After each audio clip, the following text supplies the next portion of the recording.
Every year, thousands of Jews from all over the world flock to the central Ukrainian city of Uman for the New Year's celebration of Rosh Hashanah. They come to Uman because it is the home of the grave of Rabbi Nachman of Breslov, an 18th to 19th century Hasidic Rabbi whose movement remains quite strong. It was not only these Breslovers who come, they are joined by other Hasidim, even more secular Jews who wish to take part in the holy event.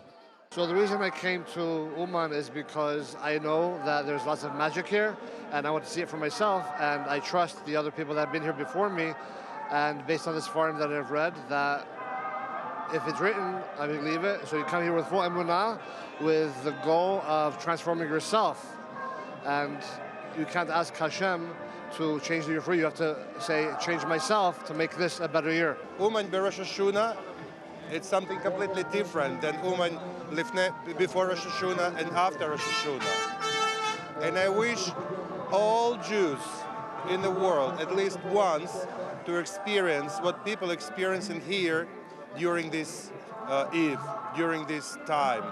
Rosh Hashanah is seen as the day of creation, both as the date on which the universe was created and as a day for personal rebirth. The sins and mistakes of the past year are atoned for, and a new life can begin. In Jewish tradition, the Torah Bible starts off, in the beginning God created the world. When? That's the first day of the year, and that's Rosh Hashanah.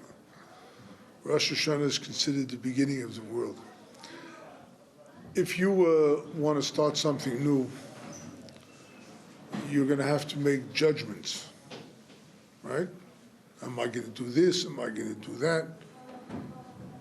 And creation, or anything like that, is a judgment. This period of time, which is a period of judgment, it's a period that we're supposed to judge ourselves and to see how we are improving. What can we do to better ourselves, make our lives? It's more like where the custom came for New Year's resolution, right? The idea to make yourself better. This is the time for it. That's how it comes out, a New Year's resolution. And we're asking for compassion, and we're trying to do good. Rabbi Nachman came to Uman soon before his death in 1810 from tuberculosis. He was drawn to the city as a site with the largest massacres of Jews prior to the Holocaust. But in his lifetime, he drew a massive following. A great-grandson of the founder of Hasidicism, his teachings of joy and mysticism were a source of both great excitement and even some controversy. His influence continues to draw people to Uman. Rabbi Nachman said that anyone who really feels the intensity should come to me for Rosh Hashanah, because it's the day of judgment.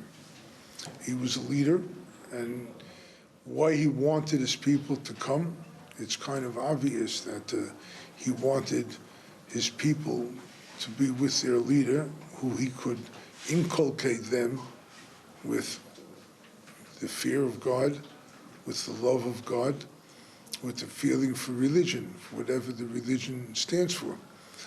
And he did it very well. The pilgrimage to Uman has continued since Nachman's death 200 years ago, but not without difficulties and interruptions. Since then, there have been pogroms, revolutions, world wars, and the Holocaust. Small numbers of pilgrims came throughout the Soviet era, but not without great difficulty. Between, let's say, at the end of World War II, for the most part, until the fall of the Soviet Union, very few Jews were able to come to Uman. If they did, they came secretly. They hid in apartment buildings here. They prayed for the new Jewish New Year, and then they secretly left. And actually, the Soviet government, if they found that a Jew had come here unauthorized, that was a legal penalty. They could go to prison or be exiled to Siberia. Ever since the end of the Soviet Union and the dawn of an independent Ukraine, the pilgrimage has blossomed into a massive event that draws tens of thousands every year. It most certainly has been, I think, a contribution to the Ukrainian economy.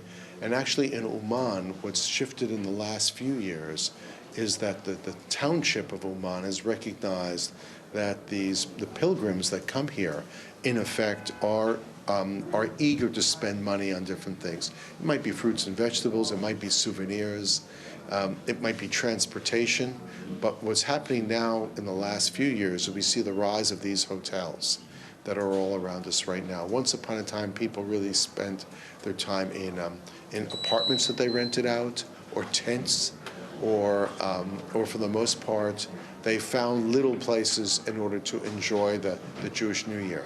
But now what's happening is a hotel business is building around it, and actually a travel tourism business. So Jews who come here often end up visiting other sites in the Ukraine. They go to Breslov, they go to Berdichev, they go to Mezbush, and so they're spending money in all those places, and all those places are essentially building tourist centers, hotels. They're rebuilding old synagogues that were destroyed during World War II, or abandoned or reassigned during the Soviet era. They're being sort of converted or returned back to sort of Jewish institutions to encourage Jewish tourism. As the sun sets, the year 5778 begins.